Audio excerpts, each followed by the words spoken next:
Welcome back to the Hearthstone European Grandmasters. We are playing our next match very, very soon. It's going to be an elimination match between RDU and SilverName.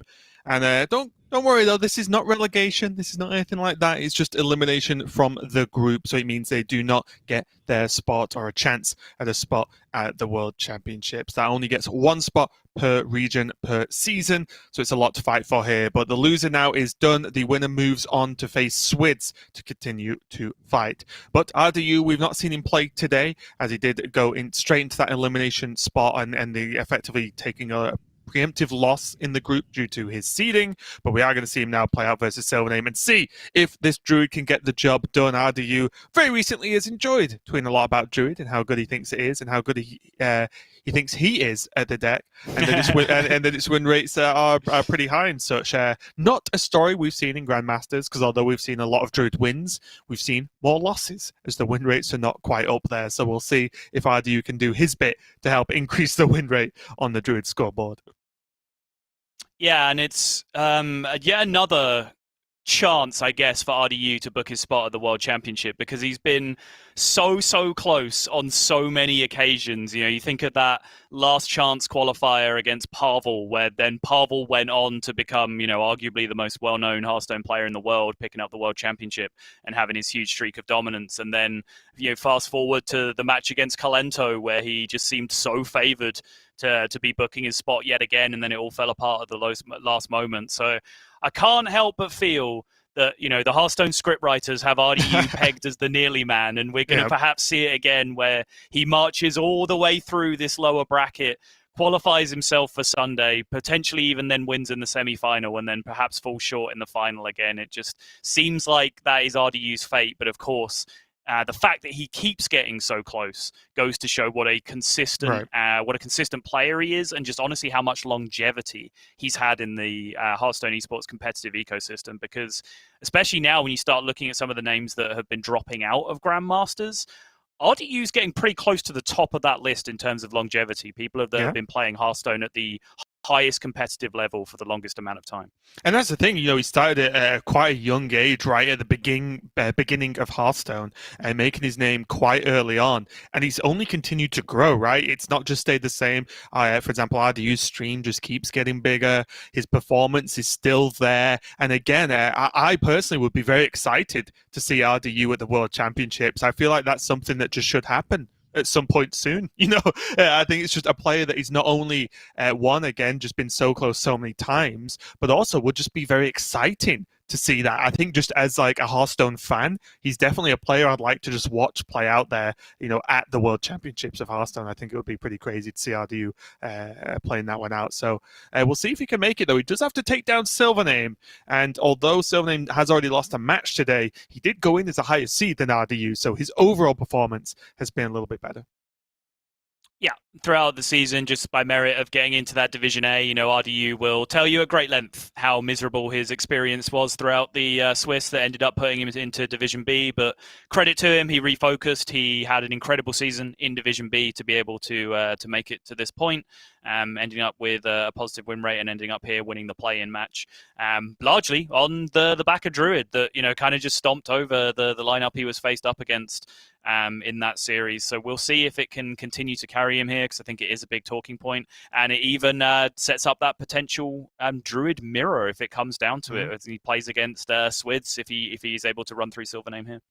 Yeah, and it feels very strange to me, and maybe it is just because of the way Druid plays out. We'll get to it more a little bit later, but it feels like that's one of the decks that's got everyone so up in arms, right? It's either trash or it's insane. There's no just like, well, yeah, it can win games, it's not anything amazing, though. It's just people just really taking one side of the argument. But for now, we will go into our game number one now. RDU versus SilverName. Going to be Demon Hunter versus this Mage from SilverName. SilverName's their pet deck, so to speak.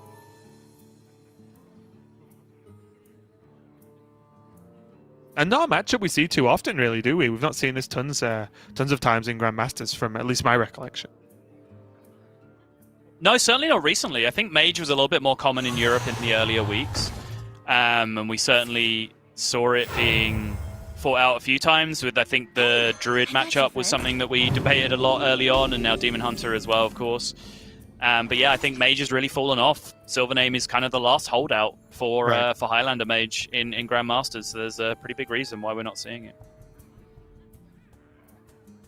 You see now, how do you put on quite the aggressive start with the Battle Fiend along with that sidekick? Going to make this Battle Fiend very, very difficult for SilverName to deal with. Yeah, nicely playing around the Zephyrus backstab. That would have been a possibility here for SilverName off the top deck. Of course, since the nerf to Sacrificial Pact, that is no longer an answer to these scenarios.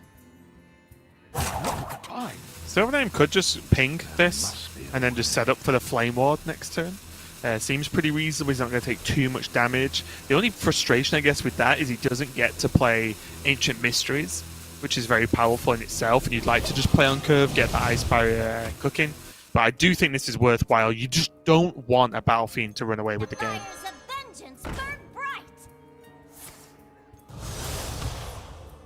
Agreed. Still ends up representing a lot of damage over time, though, for RDU, even if the Flame Ward is going to come down.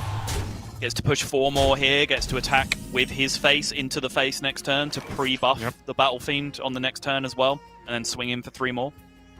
If he wants to go a slightly different way, he could go for the Zephyrus Holy Smite, but that does not really deal with the problem overall, which is then RDU will just continue to build the board. So I do like the Flame Ward here, but as you said, it's going to push a reasonable chunk of damage. Yep.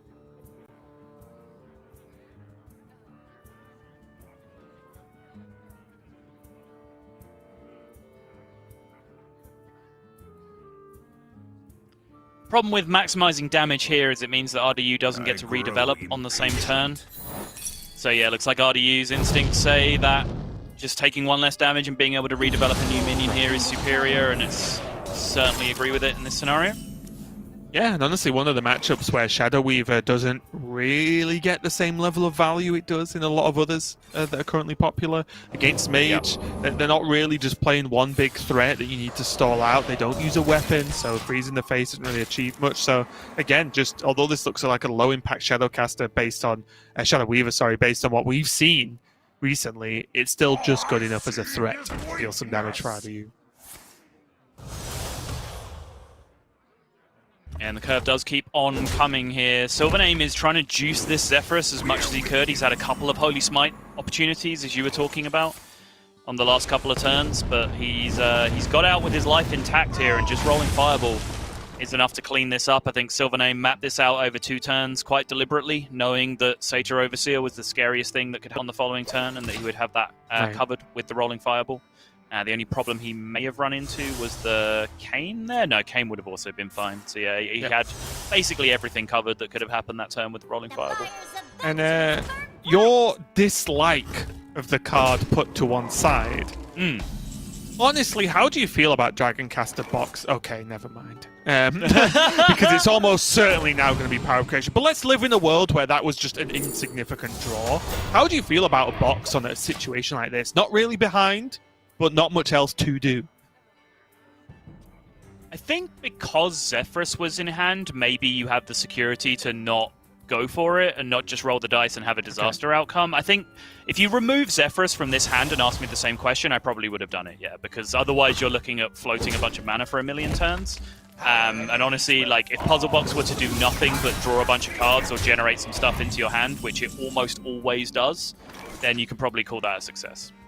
Okay. Because it's really tough, right? Because like boxing to try and gain tempo feels strange. Yes. But sometimes if you don't want to just pass a turn against Demon Hunter and give them back the board, back the initiative. So a bit of a tough choice there, but the Power of Creation made that much simpler, as that ends up being much more consistent and much more powerful on average. Sea Giant? No. Faceless Manipulator. More safeguards. Explosive Shot just seems good here though, right? Just get rid, guard the board, and start to just push damage and set up for lethal on the sleeve. Faceless Manipulator got triggered here. It's such a rare Zephyrus pull when it got triggered on this board. Wow. Taunt Death Rattle, I guess? Yeah. Yeah. Yeah, Explosive Shot was pretty nutty though.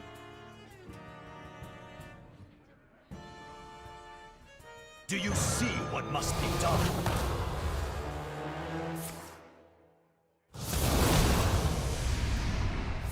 RDU just going to go. He knows he can't afford to hang around. He's just going to rip those twin slices like an absolute lord. And never mind.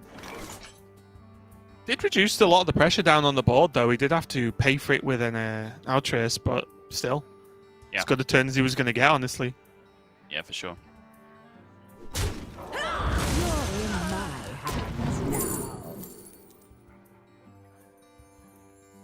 I still like Deep Freeze. I glanced at Intellect there and was like, meh, whatever. Oh my, even Deep Freeze face. It's the only place it could go. Deep Freeze is freeze an enemy. Oh, it's enemy. Yeah, sorry, you're right. Yeah, of course.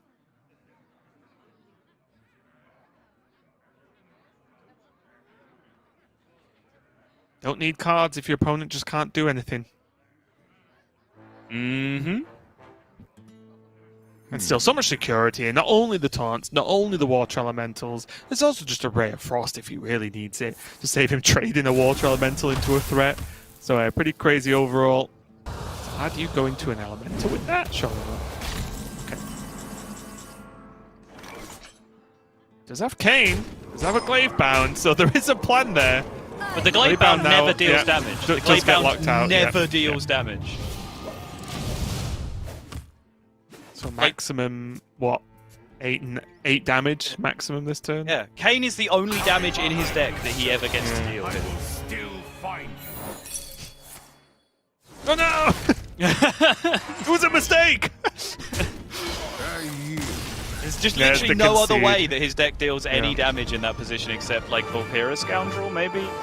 Yeah, it would have to be, right? And then there's something off that. But even then, a lot of the spells are actually just like face-activated weapon Yeah, damage. right. So it's pretty unlikely overall. But SilverName does get the victory with his mage against RDU's Demon Hunter. So again, a lot of our discussion regarding SilverName was just around this mage and could it get the job done? Because when you look at the rest of his lineup, Highlander Hunter, although not a build I'm a fan of, still just a good archetype. And then the rest is Warrior of his own and Demon Hunter of his own. So suddenly his lineup's looking a little bit stronger again from the way I look at it. Yeah, certainly Mage is the big question mark. Again, I made this point yesterday, but like you'll always find someone that will tell you that any given third or fourth deck is a throw. So you'll be able to find someone that tells you Highlander Hunter is a disaster in this scenario, and that SilverName shouldn't have brought that, and he's conceding like 25% with his lineup by bringing Highlander Hunter. Like that person is out there, but that person is also out there for Rogue and for Priest and for Warlock and for every other class that you can bring. So personally, I think, Paladin and Shaman are the only just outright don't brings for me. But even then, Viper actually put forward a relatively convincing argument for his lineup. I will say we didn't really get to cover it because we missed out on the Viper madness. But I think Mage is like absolutely on the fringe of joining that collection to me. I think it is, the one class outside of Paladin and Shaman that, maybe there's also still an argument that you just should not be bringing under any circumstances in the current metagame, but yeah, who knows? Yeah, it was a real shame. Just to pad out some of that if you didn't see the intro. RDU's playing match was against Viper, and Viper did submit a Paladin list. Unfortunately, the Paladin took, I think the only game it played, it took a loss against RDU's Druid, but on turn 7, so going into Paladin's turn 7, there was Ysera and about 6 dragons on board at that point. So it's like, well, Paladin or not Paladin, you're probably losing those games when Druid gets to do that to you, so a little bit unfortunate. He did play it twice. He also got stomped by the Demon Hunter with his Paladin. Right. Yeah, so, but again, Demon Hunter things can happen. But he did really have a genuinely interesting thought process behind what his lineup was, because that wasn't the only weird thing he had. He also had Res Priest. He also had Fibonacci's Control Warrior thing with Magtheridon, or whatever that card's called. So it would have been a ridiculous lineup to see in action. But instead, we have his Vanquisher, RDU, trying to fight from 0-1 down in this series. And he has gone to the deck that he's been getting all the attention for recently, the Druid. Yeah, and I'm sure a Druid master like RDU always wins this matchup against Demon Hunter. Still, jokes aside, this is going to be a tough one for RDU to win. Things have to go very, very, very right for the Druid to get this job done. Oh, that battlefield is getting big. Oh, God. RDU can't even look. It's like, well, GG, next game. And after all this work, there is a chance that we see RDU just get 3-0'd out here, because this already looks incredibly difficult.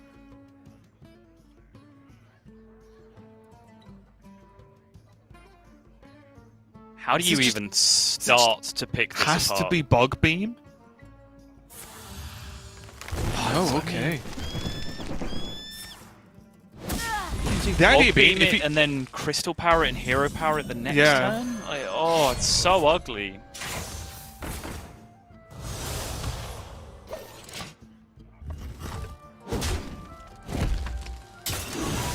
My only problem is, again, you know, I bow down to the Druid Master, but if the setup isn't there this turn, then does this just never die? Because I feel like it doesn't. I think you're playing to outs either way, right? Because your situation is really bad. And I think RDU's just on the plan of ignore it and draw Overgrowth, and then he's preserved the Bog Beam alongside everything else to be able to swing back nice and early. Now that the Overgrowth hasn't been hit, it might be more of a merit that he needs to do something a bit more panicky right now to deal with this board state, but no, he's just going to keep on drawing. It's just going to really try and hit that Overgrowth. Yeah. Just get an Eagle down, though, but we can see, of course, that just gets farmed pretty easy. And now, just to say to hero power, it's just a slap in the face, isn't it? It's just getting worse. I don't think there is a better opening, right, against Druid. He could have had like a second one drop maybe to go along with the second beaming sidekick, but even then, just hero powering on that turn to get the extra damage through with the Battle Fiend is arguably better, I guess. Yeah, because of the Battle Fiend's health. Okay, the Overgrowth was found. RDU's play was rewarded to go digging super hard. There is just the small matter of this 4, 5, 6, 7, 8, 9, 10, 11, 12, 13, 14, 15 damage that SilverName has this turn. Looks like lethal to me. Yep. Wow. What a game. Well, can you even call that a game of Hearthstone? I don't know. It looked like a single-player adventure as far as I'm concerned. Honestly, I fought AI bosses that were harder to beat than winning this game. Wow. Tough overall. There were other options, but I completely get on board with what you were saying of when you're in a bad matchup and then that bad matchup has a very bad opening for you as well, you do have to go to the extremes, right? And as we saw, if RDU maybe survive one more turn, suddenly there's a big Mount Seller board he could go if those beasts were perfect and there was maybe a crystal power drawn as well for some heal. It could happen. Because one thing as well is in a lot of the times of I say a lot. The times I've seen Druid win some of the Demon Hunter games, it's because they just stick. They don't necessarily clear the Demon Hunter board, but they stick a board for one turn and then Power of the Wild, double Savage Roars, just snipe games out of nowhere. And it can happen, but wasn't meant to be there in that game. So it does mean SilverName only one game away to go back there and give one more shot at him going into tomorrow's play here. And he does have his Hunter, and RDU is going to switch off the Druid and go for his Demon Hunter here in this matchup. And I did say earlier, not biggest fan of SilverName's Hunter list, as he is still running that secret package with that Phase Stalker, but we'll see if it can get some work done here. Does have the one drop going first, though, pretty crucially. And also, honestly, the freezing trap on curve isn't horrible if he chooses to keep it. I guess so, yeah. But I imagine he's going to mulligan it away, looking for more reasonable early game cards. RDU on the other side matches the one drop, but also finds all of the twin slices, which I imagine will actually be pretty beneficial for him in the early tempo struggles.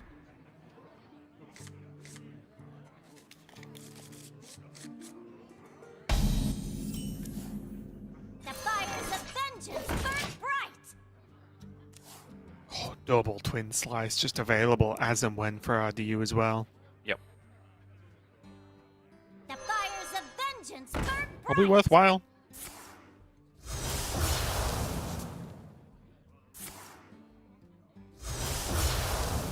The use there, of course, it tells SilverName an extra card in RDU's hand, but it activates the I-beam on curve, which is going to be pretty good right now.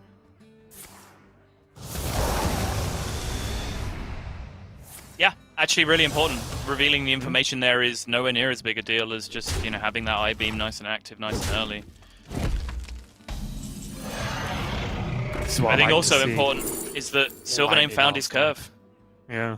He found the 2-drop to play on 2, which was the only real thing missing from his hand here. So now he can just start doing Hunter things of just playing his green card each turn.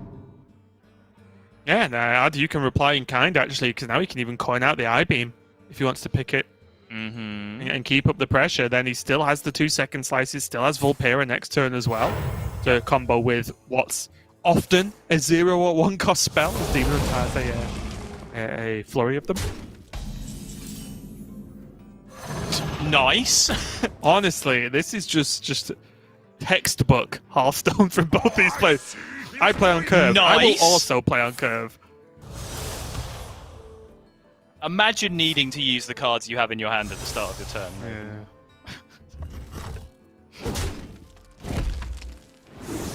We're with you.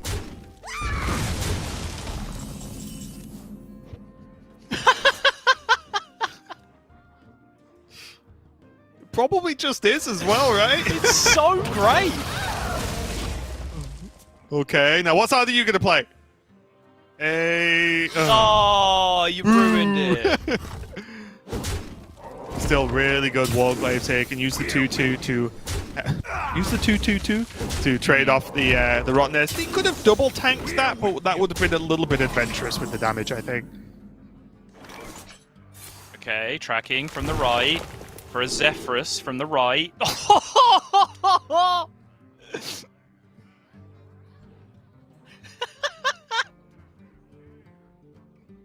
Zephyrus would lock out his Bran next turn, though. As I imagine it's going to go Lightning Storm, right? Unless I'm being stupid. Shadow Madness, maybe? Think having that turn is important? Ooh. Well, these are just some choices, aren't they? Yep.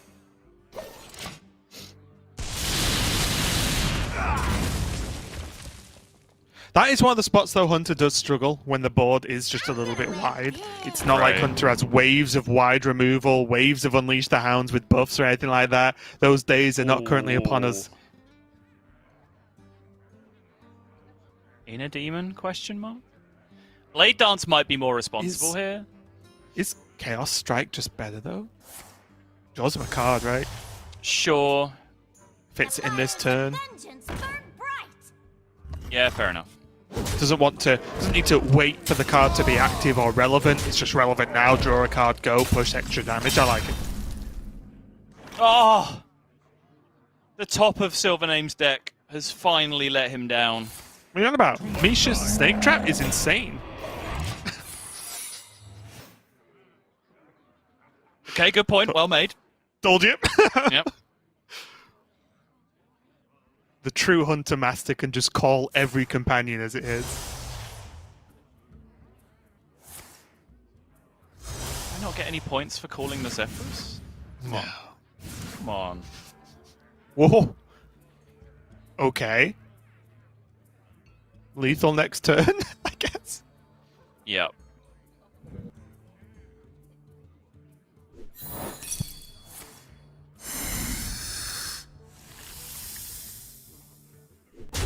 Hey, I got you, friend.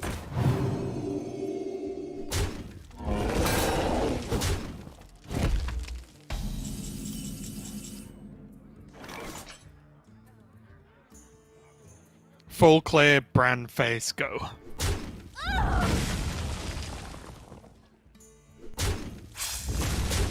You'll find me wherever the action is.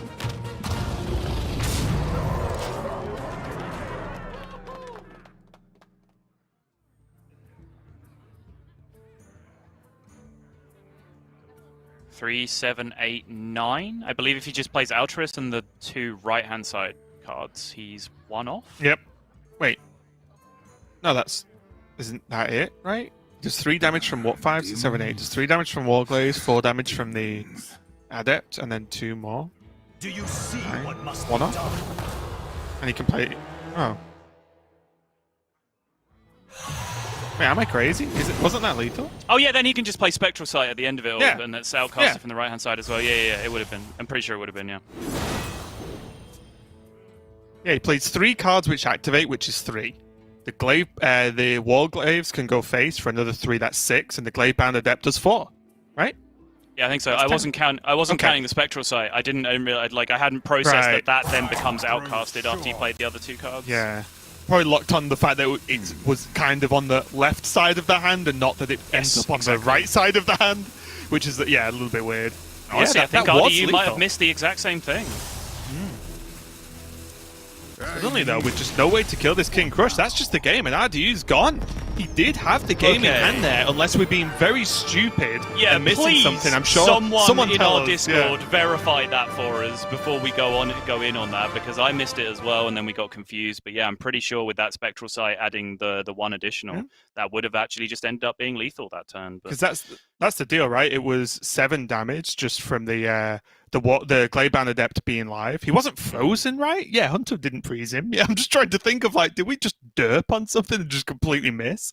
I don't know. But regardless of whether it was lethal or not, we can talk about that later. But most importantly, SilverName takes down RDU. Valiant effort from RDU getting this far, coming all the way through Division B, of course. So having the tougher road in the long run, but still did not quite make it into tomorrow. SilverName taking a victory means he still has a chance as he goes into his next match shortly. But still, just a crazy series. One I did not expect to go to 3-0. So I thought, especially with that mage there, and even just to a certain extent the Hunter build, I thought that would have been a little bit closer, at least just in the score. Yeah, certainly would have been. RDU really did not have the showing that he would have wished he had there. Said that he was doing his best to try and push Druid up to a 50% win rate and managed to lose the 1 attempt that he did have. And certainly, SilverName did seem to hit a lot of actually crazy scenarios there. The top deck power of creation in the Mage game, the insane curve off the top that he was hitting in that Hunter game as well. And then, of course, the Demon Hunter was nutty as well with the double beaming sidekick on the Battle Fiend. So, yeah, pretty insane stuff from SilverName's side. But he is now the one going to be going through to face down against Swids, which is going to be a rematch from that opener that we saw. Yeah, we saw a little bit earlier in the day where Swids ended up taking a victory over SilverName, but yeah, we are going to have a rematch, and then we will have our relegation match as well a little bit later on. So stay tuned. There is plenty of Hearthstone coming up. Don't go anywhere, and we'll be right back with some more Grandmasters.